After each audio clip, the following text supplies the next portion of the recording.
예, 예, 감사합니다. 이렇게 뭐 초청을 해주셔서 말씀을 전하게 됐는데요. 어, 학회에서 전하는 말씀이니까 교회에서 전하는 말씀하고 다르게 그냥 잔잔한 어조로 말씀을 전하도록 하겠습니다. 잘 들리시죠? 예, 예. 오늘 이 본문에서 우리가 교육자로서 하나님의 말씀을 가르치는 자로서 이제 교사가 어, 하나님의 위임의 명령에 조화시켜서 그리고 그 전체의 교육 과정에 포함되어 있는 교육학적이고 교수법적인 원리들에 조화시켜서 우리가 하나님의 말씀을 잘 전해야 된다. 그리고 교사는 근본적으로 이 사역이 하나님으로부터 위임받고 있는 사역을 우리가 감당하는 것이다. 그러한 말씀이 오늘 이 본문에 있습니다. 방금 읽어주신 그 본문에서 어, 우리는 기독교 교수를 위한 네 가지 요소가 여기 드러나고 있다. 이렇게 볼 수가 있겠습니다. 첫째는 받은 것으로 봉사하고 각각 은사를 받은 대로 하나님의 각양 은혜를 맡은 선한 청지기 같이 서로 봉사하라라고 했습니다. 에, 우리가 봉사하고 가르칠 수 있는 것은 우리가 하나님으로부터 은사를 받았고 은혜를 맡아서 우리에게 맡겨 주셨기 때문에 그렇습니다. 그래서 우리가 가르치는 일에 참여하는 것은 아, 다른 것이 아니라 하나님께서 우리에게 그것을 맡기셨고 하나님께서 그것을 우리에게 주셨고 위임하셨기 때문에 그렇다. 그래서 우리가 그 말씀을 전하는 이런 봉사하는 일을 하는 그 근거가 어디에 있느냐? 그건 하나님께서 우리에게 그 일을 맡기셨다는 데 이제 있는 것이죠. 첫째로. 둘째로, 만일 누가 말하려면 하나님의 말씀을 하는 것 같이 하고라고 했습니다. 이건 어떤 의미가 있는 말씀이냐 하면은 하나님의 말씀을 말하라고 하는 거죠. 어, 하나님의 말씀을 가르치는 자가 하나님의 말씀의 권위를 그대로 살려서 그 뜻을 살려서 말씀을 전해야 되는데 그렇지 않고 어, 하나님의 말씀을 하면서 그 말을 사람이 말하는 것 같이 한다던가 권위가 없게 말해서는 안 되는 거죠. 그러니까 하나님의 말씀을 하나님의 말씀으로 가르쳐야 한다. 그것이 이제 그 가르침의 권위이고 그렇게 가르칠 때 그 말씀이 하나님의 말씀으로 권위 있게 된다 하는 것이죠. 그러니까 하나님의 말씀을 하나님의 계시를 그것이 하나님의 계시고 능력의 말씀이다 하는 하나님의 말씀이다 하는 이런 그 의식이 없이 단순한 지식이나 우리의 어떤 판단을 가지고 분석해서 자기 나름대로 상당한 이 지식과 권위를 가지고 이렇게 가르친다. 이렇게 할 때에 그것이 이제 본인은 말씀이 되지 못하는 거죠. 그렇기 때문에 하나님의 말씀을 하나님의 말씀으로 가르치는 일이 얼마나 중요한가 하는 것을 우리가 이제 생각해 보게 됩니다. 그리고 세 번째로는 누가 봉사하려면 하나님의 공급하시는 힘으로 하는 것 같이 하라 이렇게 말씀합니다. 하나님의 공급하시는 힘으로 일한다. 우리의 사역을 우리가 감당할 때에 힘든 일도 있고 또 어려운 상황도 있을 수가 있지만 중요한 것은 우리가 이런 사역을 감당하고 말씀을 가르치는 사역을 할 때에 하나님이 공급하시는 힘으로 일해야 된다는 것입니다. 그렇게 할 때에 우리가 하나님의 종들로서 하나님의 말씀의 사역자로서 능력 있게 일할 수 있다는 것입니다. 이것은 이제 능력에 관한 것이죠. 우리 스스로의 힘을 가지고 애쓰면서 열심히 일하는 것, 그런 모습도 어떻게 보면 충성스러운 모습이긴 하지만 그럴 경우에 우리가 탈진할 수도 있고 매우 힘이 들 수도 있습니다. 그러니까 우리가 이제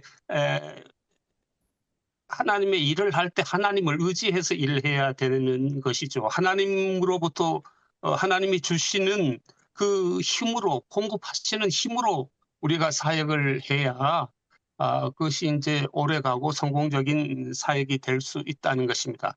때로 우리가 심한 그렇게 누구나 인정할 수 있는 그런 열심을 가지고 일하지만 그것이 이제 과도하게 될 때는 탈진하게 되고 또 주위에서 자기가 일하는 것만큼 함께 일하지 않을 때에 상심할 수도 있고 그렇게 되는 것이기 때문에 우리는 언제나 내가 일하는 이 기본적인 이 능력, 이 힘, 이것이 우리 하나님께로부터 온다 하는 이런 의식을 가지고 하나님의 말씀을 가르치는 자들은 그런 자세로 일해야 된다는 것입니다. 네 번째는 하나님께서 그리스도를 통하여 영광을 받으셔야만 한다는 것입니다. 우리가 하나님의 말씀을 왜 가르치는가, 이 사역을 왜 하는가, 그것은 하나님의 영광을 위해서 그런 일을 한다. 그런데 우리가 그 일을 할 때 그리스도 중심적으로 우리가 일하고 그 일을 통해서 하나님이 영광을 받으신다는 거죠. 그 목적이죠.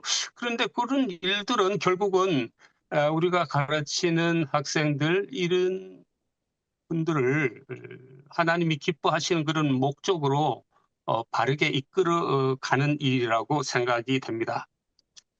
그리스도인으로서 교사의 기능은 근본적으로 하나님을 드러내는 일입니다. 교사는 가르치는 자는 생활과 말로서 하나님을 증거하는 자입니다. 교사는 그리스도를 닮은 생활의 산 모습을 보임으로써 생활을 통해서 증거를 합니다.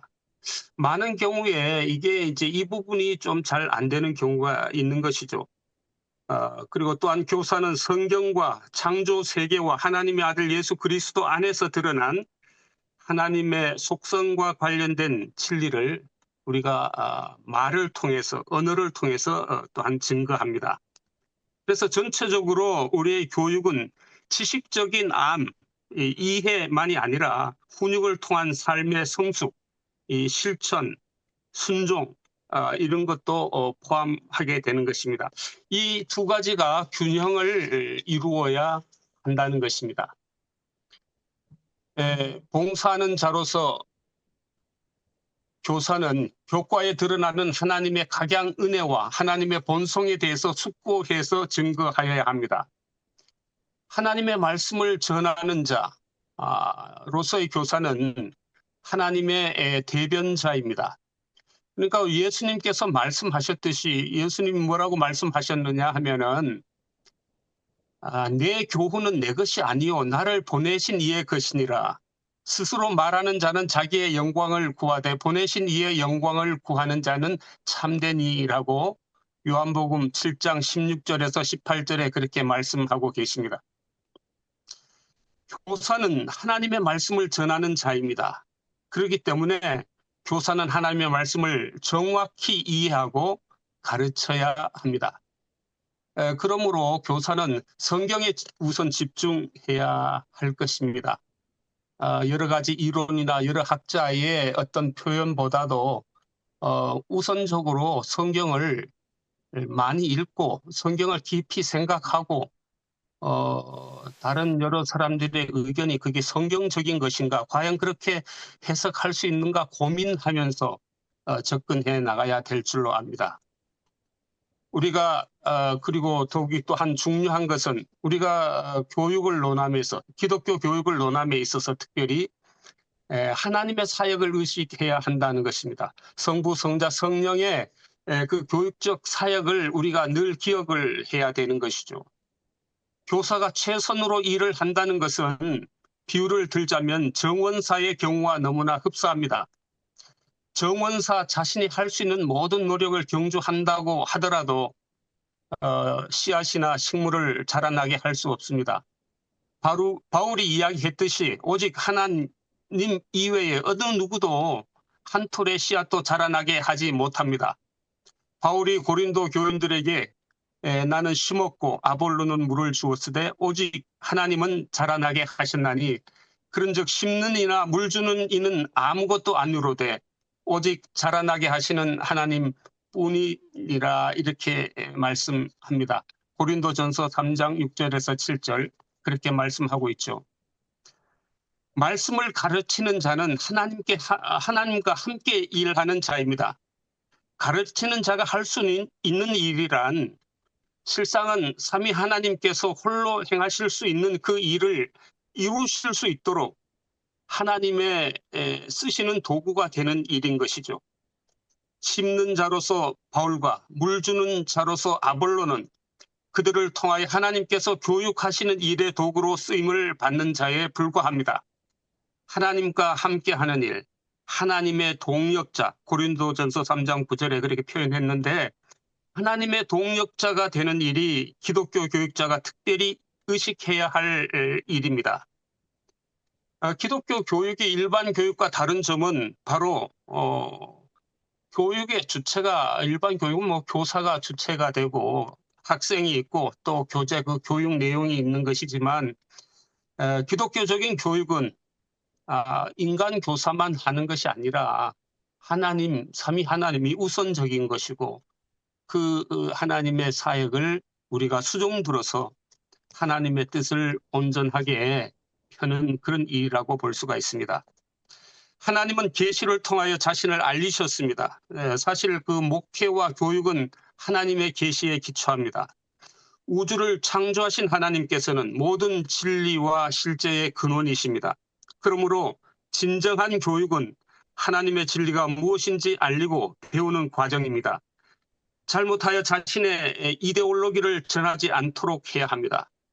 많은 경우에 이런 문제가 있어요. 참다운 기독교인이 성경을 우선적으로 생각하지 않고 자신의 공부하고 자신이 판단한 그 일들을 그것을 진리화시켜서 그것을 맹목적으로 믿게 하는 것이죠. 그래서 많은 크리스찬들이 정상적인 성경적인 신앙적인 판단과 가치관을 가지지 못하고 일부 어떤 특별한 그런 관념에 매여서 자기 주장을 하고 그것을 바꿀 생각도 안 하고 절대화시키면서 그것을 최고의 진리인 것으로 이렇게 잘못 인식하는 경우가 많습니다. 특별히 보수적인 교육을 받은 사람들 중에 그런 경우도 많고 처음부터 진보주의적인 교육을 받아서 성경을 벗어난 경우도 많습니다. 그렇기 때문에 우리는 그런 점에 주의를 해야 하고 우리 교사가 소유한 능력과 달란트는 하나님께서 우리에게 주신 것이다. 그러므로 그것을 가지고 하나님을 섬기고 그에게 영광을 돌리게 하기 위해서 우리가 사용해야 한다는 그런 의식을 가져야 할 것입니다. 그리고 하나님께서는 우리 가르치는 자를 통해서 하나님의 뜻을 행하시는데 하나님은 독특하게 우리 교사들의 개인적인 특성, 개별적인 특성 그것을 잘 활용하여 주셔서 그것을 살려가면서 역사하신다는 것입니다.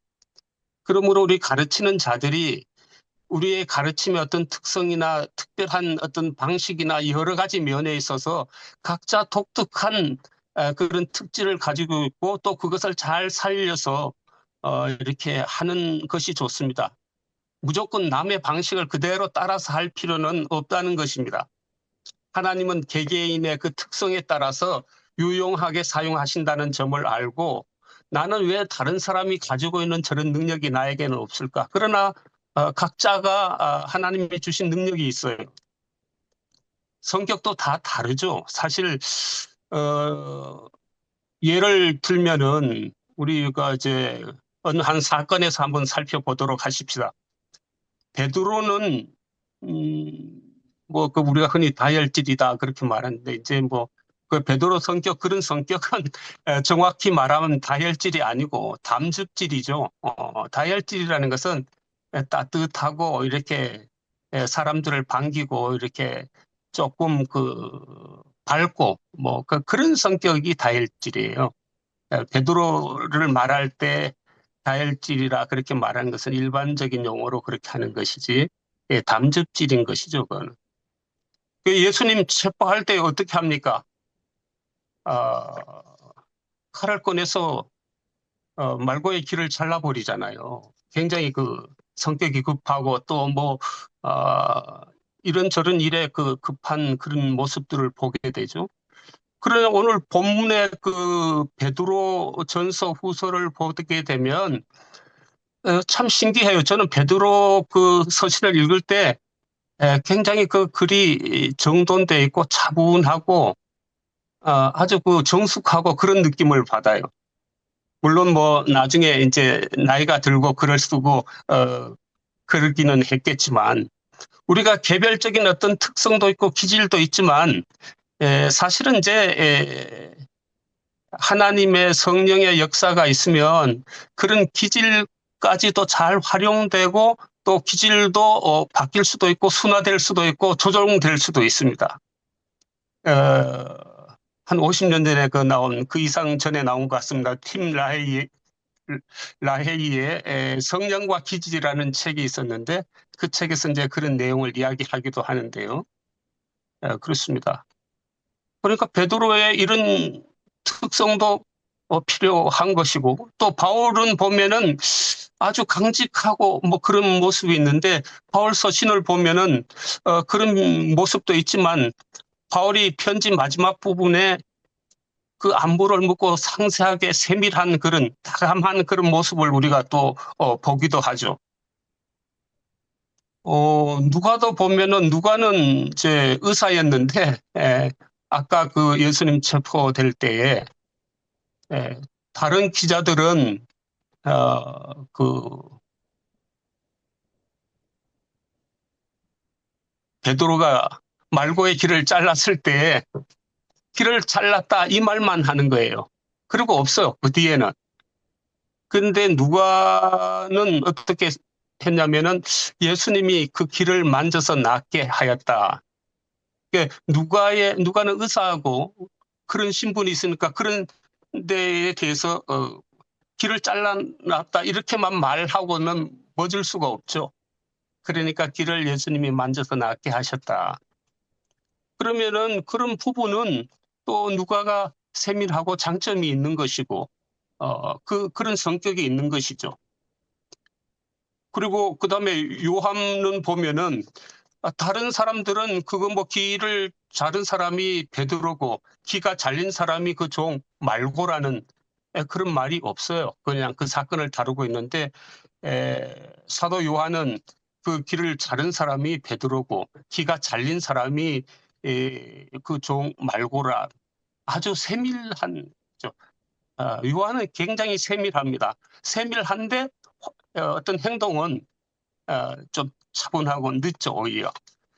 그런데 이 요한이 이렇게 세밀한 요한이 예수님의 어머니를 이제 또 자기 어머니로 이렇게 모시게 되고 또 마지막 때에 그 일어날 일들을 세밀하게 이렇게 계시받고 기록을 하게 되죠.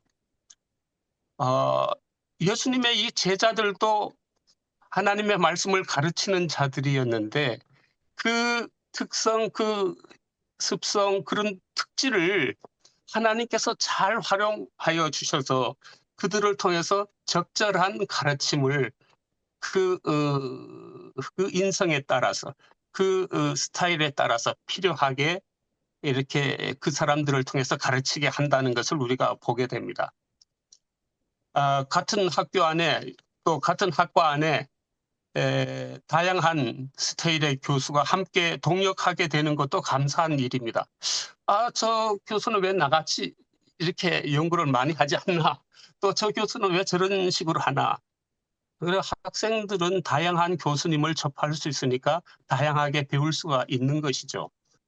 다른 사람이 나와 똑같지 않다고 하는 것에 대해서 우리는 감사할 수 있고, 하나님께서 다양한 특질을 사용해서 그렇게 우리의 교육을 이루어 간다는 생각을 우리가 가져야 됩니다. 그래서 우리가 조금 넓은 기본적인 어떤 것에 대해서는 특별히 우리가 그걸 지켜가야 되겠지만, 그 외의 것은 굉장히 포용성을 가질 필요가 있다. 기본적인 진리가 문제가 안 된다면 서로 대화하고 또 서로 처리처를 날카롭게 하듯이 교수님 간에도 서로 이렇게 또 함께 하나님의 일을 하는 사람들이 서로 다른 스타일이어서 서로 보완이 되고 동력하는 것, 이것도 감사하는 일, 해야 될 일이다. 우리가 그렇게 생각할 수가 있을 것입니다. 예수 그리스도의 이름을 높임으로써 우리는 하나님께 존귀와 영광을 궁극적으로 돌리게 되는 것이죠. 여러 가지 이 내용, 결국은 교사는 증거자가 되게 하는 책임이 있을 뿐만 아니라 또한 증거자로서 우리가 일해야 됩니다. 우리의 가르침이 학생들의 학습하는 것을 돕는 것이기 때문에 그건 어떤 점에서 돕느냐, 지식적으로 가르치는 일을 통해서 어떤 지식에 대해서 도움을 주는 것이지만 근본적으로 하나님을 알아가고 하나님을 깨닫게 되고 진리를 깨닫게 되는 그 일깨우는 일을 하는 거죠. 그러니까 그것을 계몽이라고도 할 수 있고요. 계몽이라는 말은 이제 열어서 어떤 빛을 입혀준다는 그런 의미도 있지만, 그 몽이라는 말은 입혀준다는 것뿐만 아니라 어두움을 말해요. 어두움. 그리고 유치하고 어린 것을 말해요. 어린 아이를 몽이라 그래요. 유아 청소년들을 몽이라 그러는데, 그 어리숙하고 어두운데 빛을 열어주어서 계시를 제공해서 깨달음을 주는 것이죠. 지식의 내용을 통해서 우리가 학생들을 하나님의 말씀으로 가르치는 것도 있지만, 근원적으로 참된 생명이 무엇인가 하는 그 번쩍이는 그런 깨달음, 그 삶을 전체적으로 돌이키는 그 빛, 그것을 우리가 던져야 하는 것입니다. 그런 마음으로 우리가 가르쳐야 하는 것입니다. 그래서 우리의 가르침은 잘 알 수 있도록 이렇게 지식을 전달하는 것이고, 또 가르침은 감화를 주는 것이고, 가르침은 지도하고 교정하고 상담하는 것입니다. 우리에게 더욱 중요한 것은 이 교육의 목적이 무엇인지를 늘 생각하는 것입니다. 예수님께서는 이 땅에 오셔서 잃어버린 자를 찾아 구원하러 왔노라고 하시고, 하나님의 사람으로 온전케 하며 모든 선한 일을 하기에 온전케 하기 위해서 하나님의 말씀을 우리에게 주시고 우리에게 가르치는 일을 맡기신 것입니다. 각 학생이 그가 개인 그가 살아가도록 창조된 바대로 살아가게 하고, 하나님께서 우리 학생들 각 개인을 원래 창조하실 때에 목적한 바 그런 사람이 되도록 도와주는 역할을 우리가 하는 것입니다. 그래서 우리는 모든 우리 가르치는 학생들과 더불어 우리 자신 함께 하나님 아버지의 온전하심과 같이 우리도 온전해질 수 있도록 노력하고, 또 온전한 인격을 갖추도록 우리가 노력을 해야 되는데, 그 비밀을 예수님께서는 요한복음 15장 4절에서 저가 내 안에 내가 저 안에 거하면 많은 열매를 맺을 수 있다고 했습니다. 예수님은 지혜와 키가 자라가며 하나님과 사람에게 더욱 사랑스러워 가신 그런 분이십니다. 인격의 통합을 이루고 고난 중에 순종함을 배워서 그리스도인의 성숙의 모범을 우리들에게 보이시고 영혼에 대한 전망을 우리에게 비춰주셨습니다. 죄가 분열시킨 인격을 예수님이 통합하고 우리를 구원하러 이 땅에 오셨는데, 이러한 예수님의 인격적이고 구원적이고 이 영적인 그리고 영원한 이 전망을 가지신 이러한 교육의 목적을 우리가 깊이 생각하고 우리가 하나님의 말씀을 가르치는 자로서 참으로 헌신하고 많은 열매를 맺는 귀한 역사가 있기를 우리가 간구합니다. 기도하겠습니다. 주님 은혜를 감사합니다. 우리가 하나님의 참된 제자가 되게 하여 주시고 하나님의 말씀대로 잘 가르칠 수 있는 은총을 다하여 주시옵소서. 이제는 우리 주님 예수 그리스도의 은혜와 하나님 아버지의 사랑과 성령의 교통하심이 하나님의 말씀을 가르치는 자로서 하나님의 영광을 드러낼 수 있도록 마음에 다짐하는 우리 모든 주의 종들에게 이제로부터 영원토록 함께 하실지어다. 아멘. 아멘.